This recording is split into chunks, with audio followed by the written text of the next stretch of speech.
All right, today we are diving headfirst into the high-stakes world of corporate buying. We're talking about single decisions that are worth millions and millions of dollars.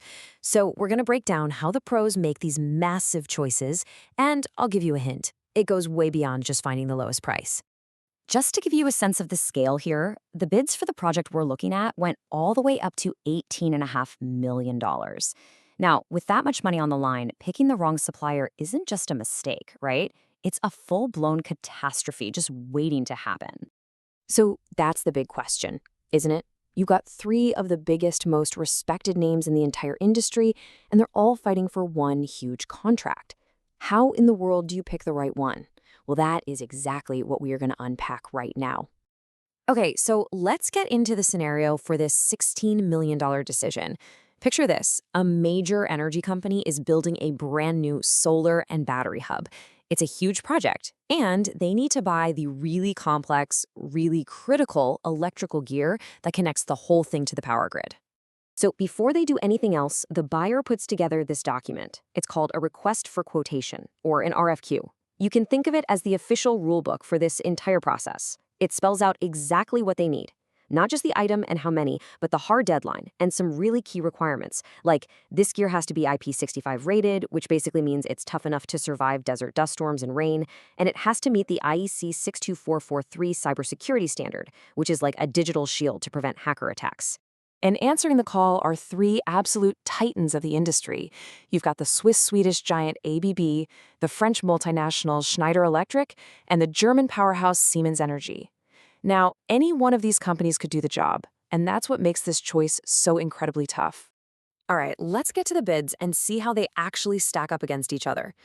Now, if you just look at the numbers on the surface, this seems like it's going to be a really easy decision. But as you're about to see, the numbers, well, they only tell a tiny part of the story. And here's that first glance. Schneider Electric comes in with the lowest price by over $1 million. And they've got the fastest delivery time. They're also offering a solid 3-year warranty.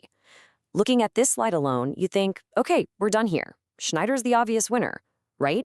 And that story holds up even if we drill down and look at the cost of the main piece of equipment. Schneider is still the cheapest option per unit. But go back and look at that warranty column from the last slide. Siemens is offering 5 years. ABB offers 4. Schneider offers 3. That's our first clue that there might be more to value than just the upfront price. Now we get into the real technical nitty-gritty. All three of them meet the basic requirements, but notice how they emphasize different strengths. AB is flexing its certifications from respected labs and specifically calls out that their gear is sandstorm rated. Siemens, on the other hand, talks about desert-grade enclosures with active cooling. These aren't just buzzwords. They show totally different engineering philosophies for solving that survive-in-the-desert problem. And this quote right here, this is really the turning point of the whole explainer. If this job was just about finding the lowest number on a spreadsheet, a simple algorithm could do it. But for the pros, the price is just the starting point of the real conversation. This is where we separate simple buying from what's called strategic sourcing. For a project this important, you have to look at all the factors that are going to determine success and, resilience for years to come, not just how much you can save in the short term. And this slide, this is where we pull back the curtain. This is the buyer's secret scorecard, and it's absolutely fascinating. Look at that. Price is the biggest single slice of the pie, but it's only worth a quarter of the total score. Things like quality, risk, and ESG, that's environmental, social, and governance, are almost just as important. This is the real framework for the decision. So let's take that 15% for ESG. Schneider comes in really strong, pointing out they were ranked the #1 most sustainable corporation. But the other two have really serious commitments as well. For a renewable energy project, you better believe these kinds of details really, really matter to the buyer. And what about that 10% for innovation? This is where we see some just incredible technology. Siemens is offering an AI that can predict a failure up to 3 days before it even happens. Schneider has augmented reality to help technicians make repairs remotely. And ABB has tools that cut the time you need to have people on site by 40%. Each one offers a totally different kind of long-term value. So this brings us to a classic framework that procurement pros use called the project matrix. Basically, it helps you classify what you're buying based on risk and value. Now, something like office supplies, that's non-critical. You just want to get it cheap. But this switchgear, It's high risk, it's high value, which puts it squarely in the strategic box. And classifying it that way changes everything. It means your goal isn't just a transaction, it's to build a long-term partnership.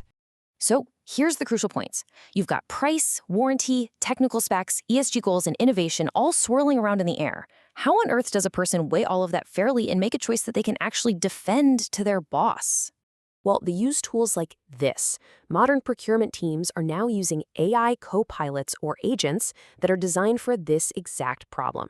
And it's not about replacing the human decision maker, it's about empowering them with the data-driven analysis they need to make the best possible strategic call. And this breaks down the process beautifully. First, the AI reads and understands all those documents we've been looking at. Then it scores each supplier against that weighted scorecard. And this is the key part. It analyzes the trade-offs. It highlights where paying more might actually get you lower risk or better tech. And only then does it make its final explainable recommendation. And after all of that, here is the simulated output. And in a really fascinating twist, Siemens Energy, the most expensive bid, actually comes out on top. It gets a 91 out of 100 and is recommended as a low-risk strategic partner. Meanwhile, the cheapest bidder, Schneider, scores the lowest and gets flagged as a medium risk. So how is that possible? Well, the AI's logic is all about those trade-offs. See, for a simple, non-critical item, Schneider's low price would be a huge advantage. But for a super high-value, strategic piece of equipment that has to work perfectly for decades in a harsh desert, the AI flags that shorter 3-year warranty and the less specialized technical features as a medium risk that just isn't worth the upfront savings. So in the end, the professional choice isn't about the initial cost. It's about the total long-term value. The AI recommended Siemens because that higher price tag actually bought lower risk, a longer warranty, and superior tech for this very specific strategic need. It really makes you think, doesn't it? In our own biggest decisions, what hidden risks are we overlooking just by focusing on the sticker price?